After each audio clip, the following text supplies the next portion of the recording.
Welcome to First Look, Washington Post Live's one-stop shop for news and analysis. I'm Jonathan Capehart, associate editor at the Washington Post. The president and first lady are heading to Dover Air Force Base today to meet the families of the three fallen American service members and to take part in the dignified transfer of their remains. It's been 5 days since they were killed in a drone attack on a U.S. installation in Jordan known as Tower 22. Yesterday, Defense Secretary Austin addressed next steps at his first press conference since the controversy surrounding the secrecy of his cancer diagnosis and subsequent emergency hospitalization. Joining me now, Missy Ryan, diplomatic and national security reporter at the Washington Post. Missy, welcome back to First Look. Thank you. So, what did Secretary Austin say about the U.S. retaliation for that drone attack? What options are on the table? Secretary Austin did not give specifics, but what we are expecting, in keeping with what Austin himself said, what the White House has said, in terms of vowing that there will be a response for this fatal attack that killed 3 U.S. service members in Jordan, is that there will be some sort of attack that is focused on either militia, Iranian-backed militia, or Iranian military, potentially Islamic Revolutionary Guard Corps, which is part of Iran's military targets. But we don't really expect those to be inside of Iran. We expect them to be outside of Iran in Iraq and Syria, where there's been this stream of more than 160 attacks on U.S. personnel in recent months, or potentially somewhere else in the region. As you know, Iran has this network of proxy groups that it backs everywhere from Lebanon, Iraq, Syria, and also in Yemen. Missy, I wonder if you've in your reporting picked up the same information that other outlets have been reporting since yesterday, and that is this anticipation that whatever the U.S. retaliation will be a quote unquote campaign that could last for weeks, not just a one and done. What's the word I'm looking for? One and Yeah. done attack, if you will. Yeah, absolutely, Jonathan. So that's something that, the White House has suggested pretty clearly that what you see on the first day is not going to be the end of what the Biden administration is going to be doing. I feel like they have a sense that they need to demonstrate to Iran that this is a serious escalation that occurred because it caused these American casualties. And they want to really inflict some pain. There's been a lot of criticism domestically that President Biden is facing from Republicans that he failed to deter these attacks, that he wasn't tough enough on Iran. So there's some messaging happening, obviously, to Iran to tell them to potentially nudge some of these proxy groups to cool things off for a while at least, and also to the U.S. Congress, to the political critics that President Biden is facing. It's an election year. We can never lose sight of that. I don't think that's probably the primary consideration, but certainly the perception of him needing to show that they're willing to be tougher than they have in the past. As you will know, there's been a series of American airstrikes that have already been conducted on Iranian-backed militants in Iraq, in Syria, and in Yemen since the whole Gaza war kicked off on October 7th. But they've been pretty narrowly targeted attacks. They have hit weapons depots. They've hit, launching sites, specific UAVs that were taking flight. And so I think we're going to be see something a little bit more painful, if you will, for the Iranian military machine and the militia machine that it backs. And that could be something in keeping with the one different kind of strike we've seen in recent months, which was a militia leader that was targeted in Baghdad in early January. So they're really going to be looking to send a message here. Mm-hmm. So then, given everything that you just said, Missy, what military acts could Iran engage in, and how are they factoring into how President Biden might respond? Yeah, that's always going to be part of the calculus here, because if you remember, the United States has tens of thousands of American forces across the Middle East, from Qatar to Bahrain to Iraq and Syria, Lebanon. And so and in addition, it also has sort of softer targets. There are, American consulates, there are, American uh, sort of sites that represent American interest and businesses, culture, all of that. And all of those could be potential targets if Iran wanted to send a retaliatory message. So they're looking to sort of thread the needle where they inflict enough pain to hopefully really have the deterrent effect that they haven't had so far without kicking off a whole sort of painful series of retaliatory strikes on American sites in the region. And then how worried is the administration about a widespread escalation of the conflict in the region? That is also something Yeah, that is top of mind. I think it is. This is really the million-dollar question: is how do they most effectively thread the needle here, which is inflicting pain without fueling the flames of violence, which are really already at this very alarming level across the region since October 7th. Remember, militia attacks on American forces are not new in Iraq and Syria. This has been happening for years now, on and off. And Iranian-backed militias were responsible or blamed for the deaths of hundreds of troops during the U.S. war in Iraq that started in 2003. So, they need to keep that in mind. But as Secretary Austin said, when it comes to the Houthi attacks, for example, which I put in a slightly different category, these attacks by the Houthis have been on commercial ships, on some naval ships, but mostly commercial ships off the Arabian Peninsula. And the stated aim is to sort of act in solidarity with the people of Gaza. The Houthis are a very anti-American, anti-Israel group. What Secretary Austin said yesterday is we can't just let these attacks threaten global commerce. And so basically, the Biden administration is saying we need to take a stand on certain things. Obviously, force protection is one of them, but then the principle, for example, of freedom of navigation, of the ability of global commerce to proceed unimpeded. So, they are really trying to strike the right balance, and nobody knows whether they will have gotten that right. Well, since you've mentioned Secretary Austin, let's talk about another big thing that came out of the Secretary's press conference yesterday. He delivered a mea culpa. Let's listen to part of it. I want to be crystal clear. We did not handle this right, and I did not handle this right. I should have told the president about my cancer diagnosis. I should have also told my team and the American public. And I take full responsibility. I apologize to my teammates and to the American people. So, Missy, two things on this. One, the secretary's standing within the cabinet. Does he have the full support of President Biden? That is what the White House has said repeatedly, is that Biden stands by him. They have a close personal relationship. They go back quite a while. I think the White House is trying to sort of bat down any suggestion that Austin's job is in danger, while at the same time acknowledging that they think that there was some really bad judgment here that raised real questions about the chain of command, about the continuity of command, and also just sort of transparency and best practices for communication. So I don't think his job is in immediate danger, but I think one of the factors that we need to think about here going forward is how big a deal Congress will continue to make of this. And if they, are complaining all the time, if there's bipartisan criticism that continues, then that could really create a distraction that would make it more problematic for Biden to keep him in office. I think that we're going to see he's only been back, less than a week at the Pentagon, so it's a little too early to see. And there's some sort of pending correspondence between him and key congressional figures. So we're going to have to see how that plays out. But so far, the White House is standing by Secretary Austin.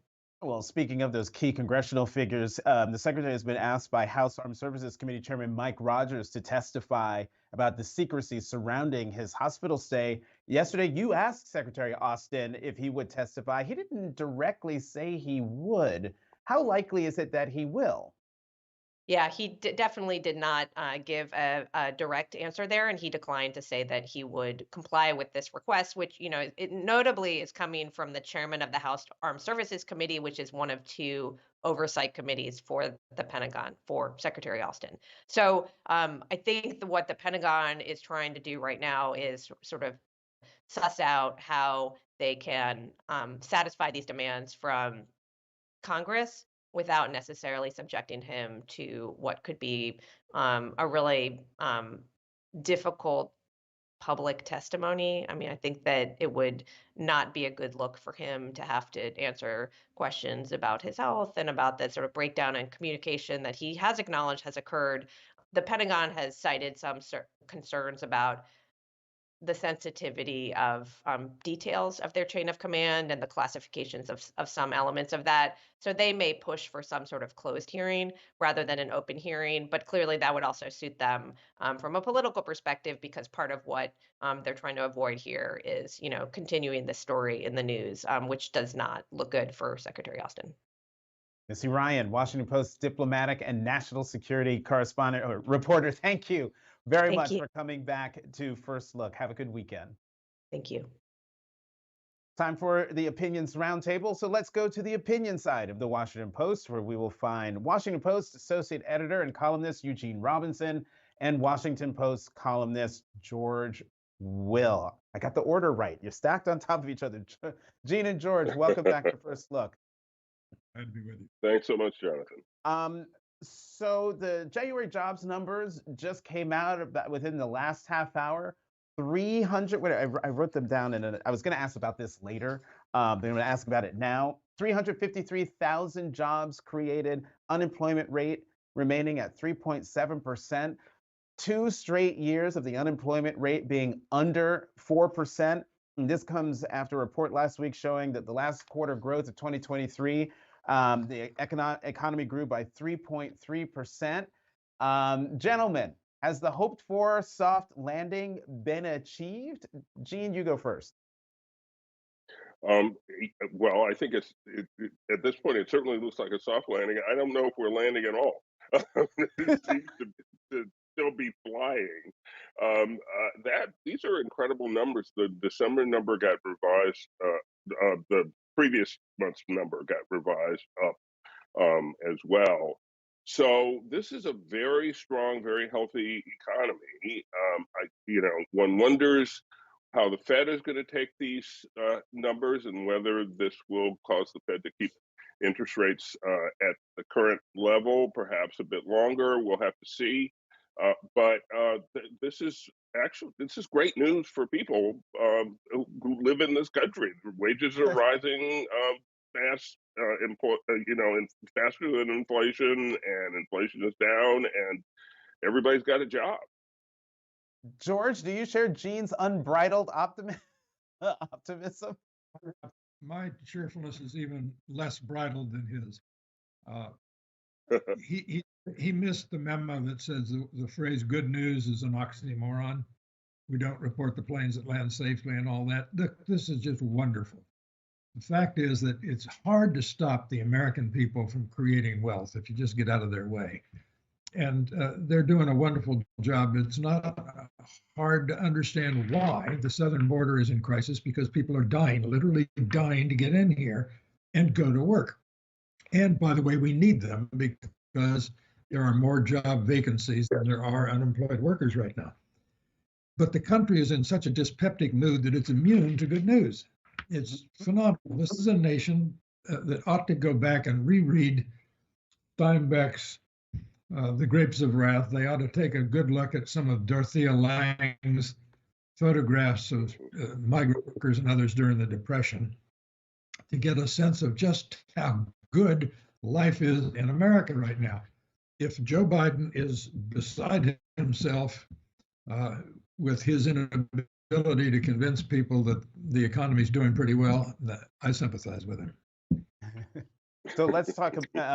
Let's take a serious turn here. And as I reported at the beginning of the show, the president and first lady are heading to Dover for the dignified transfer of the remains of those 3 service members who were killed earlier, over the weekend. Gene, what should the U.S. military response be for those killings? Well, I think it's pretty clear there needs to be a response.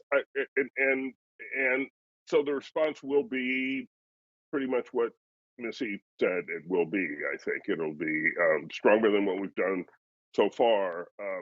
It does beg the question, though, are we going to have a consistent policy in this region? Are we, long term going to keep going to maintain these small bases, which many people would argue are at a relatively low cost, performing a vital role in preventing the comeback of ISIS?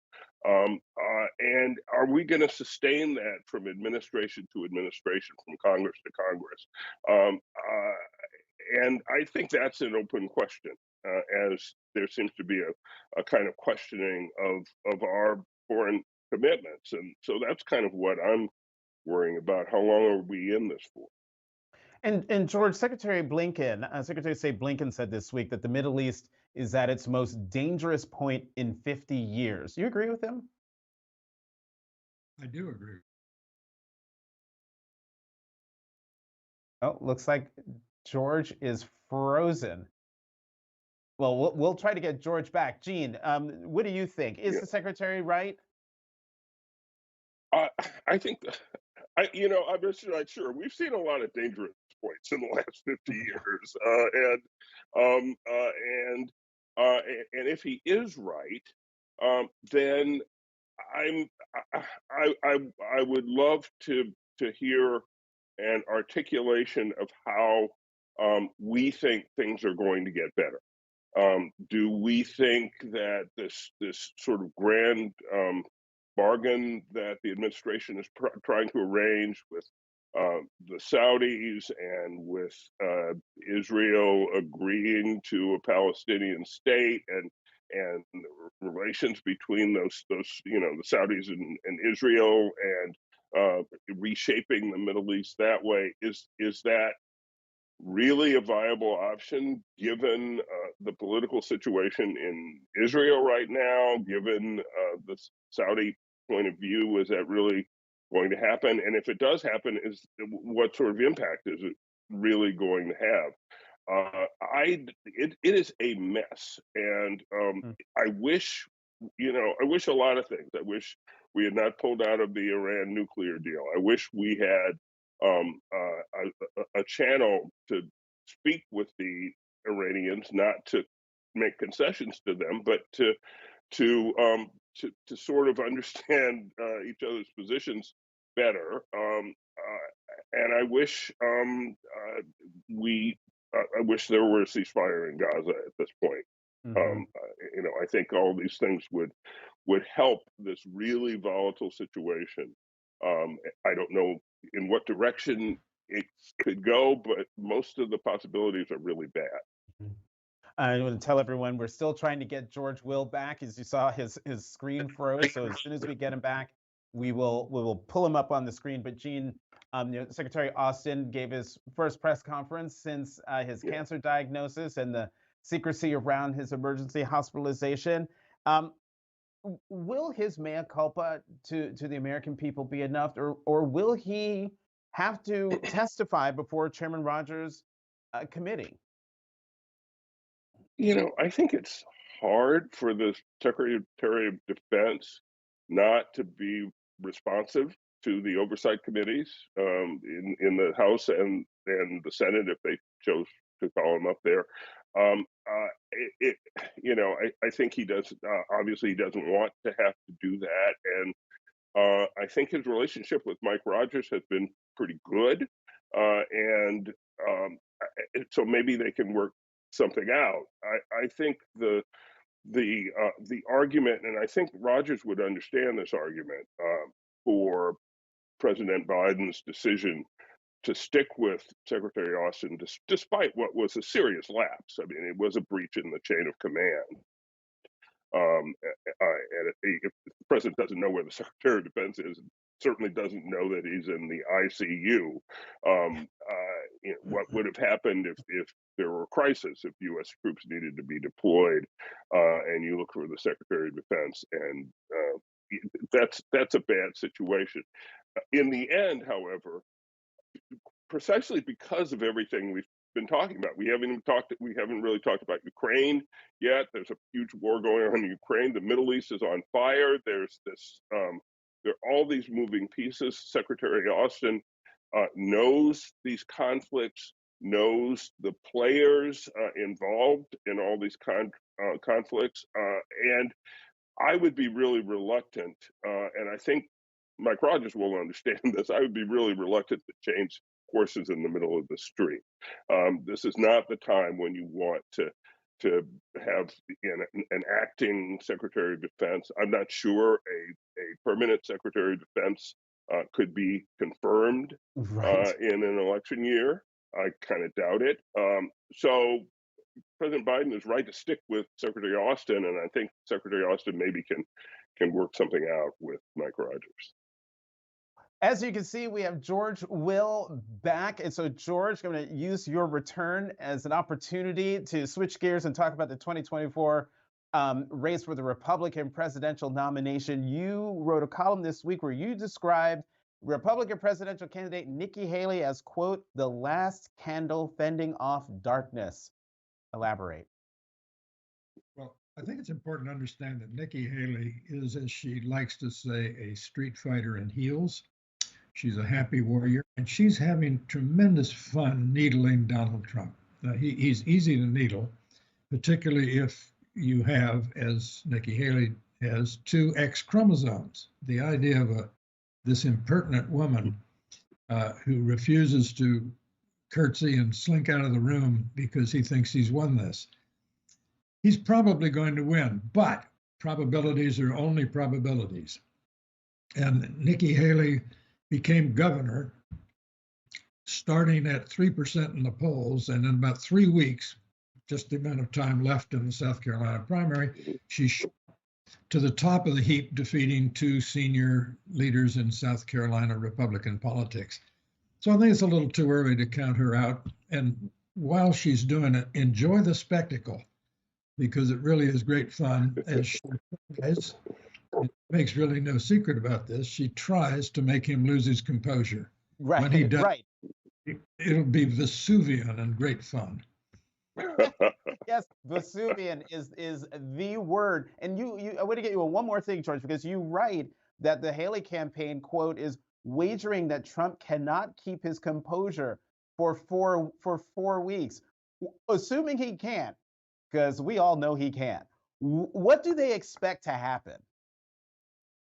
I think they'd like to see kind of South Carolina chauvinism kick in, and at long last, the decisive swing vote in American politics these days, which are college-educated suburban women, to become terminally tired of a president who behaves in ways that they would not allow their 8-year-old to behave. Gene, you are from South Carolina, so I'd love to get your insight on this, especially since the latest Washington Post Monmouth University poll released yesterday shows that Donald Trump holds a 26-point lead over Haley. Is there any scenario you can think of where Haley performs well enough to remain a viable candidate?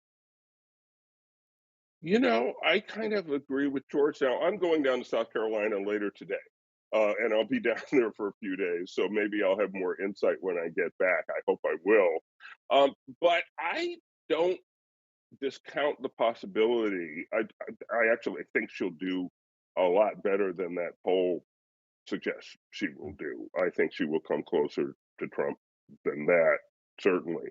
And I 3 weeks is a long time. She is a very good campaigner in South Carolina. She does know the state really well. All the elected officials, the Republicans have endorsed Trump and are against her, and that might not hurt her very much. She's good at convincing people, and so we will see. We will see. But I predict a closer finish than that poll suggests, and as we've all said, 3 weeks is a long time. In the about four minutes that we have left, and since we've already talked about the economy, I want to have a little fun, especially because there is a Politico story with this great headline: "What Biden Really Says About Trump Behind Closed Doors." And the lead paragraph goes, "President Joe Biden has a reputation for salty language behind closed doors, but it nearly slipped out in public during a speech at Valley Forge last month to mark the third anniversary of this January 6th insurrection." And then it goes on to give the lead up, and then, where the president said, "What a sick," and then he let the words drop off. This article has created a bit of a firestorm. And here's the quote from the Trump campaign. Quote, "It's a shame that crooked Joe Biden disrespects the presidency both publicly and privately." Irony is dead. George. Yeah. Well, there's a mistake in the Trump campaign to equate their man with the office he seeks. It is, as you say, well known that Joe Biden has salty language in private. Donald Trump has salty language in public. Depends on which you prefer. Right. I mean, Gene. No, that's absolutely right. And I think that the interesting thing about this story is that it does get at what motivates Joe Biden. He ran for president in 2020 because he thought Donald Trump was a danger to this country and had to be defeated, and he thought he was the only one who could do it, and he did it. And that's why he's running again. He thinks that he knows that Donald Trump has to be beaten, can't be president again, and he believes, whether he's right or wrong on this, but he believes he's the only one who can do it, and this shows the sort of passion with which he feels that, and how he looks at Trump. That's Joe Biden. Yeah, I mean, it is. I agree with you. I agree with you, Gene, that it sort of gets you under the hood of Joe Biden and his personality. And he's somebody. You know how there's some people who have a facility with foul language where you sit back and you're like, wow, he's very articulately foul. And the president has that facility. I mean, George, one of the knocks against politicians is that they don't seem real. And one of the knocks against President Biden is that, well, he's too old. I look at a story like this and think, grumpy grandpa has a lot of energy, and that's what I'm looking for. Does this humanize and sort of take some of the ageist sheen off the criticism of him? Well, one of my hero as a columnist is the late Murray Kempton, who once said the resemblance between American politics and professional wrestling is the absence of honest passion. So it's nice from Mr. Biden. I'm glad I ended the show with this because there's so much bad news and sad news that we have to discuss and talk about, that it is fun to be able to get us laughing at the end of a very long week. Eugene Robinson, George Will, as always, thank you both very much for coming to First Look. Have a good weekend. And you too. Same to you, John. Head to WashingtonPostLive.com to find out more information about next week's interviews and to register. I'm Jonathan Capehart. Thank you for watching Washington Post Live's First Look.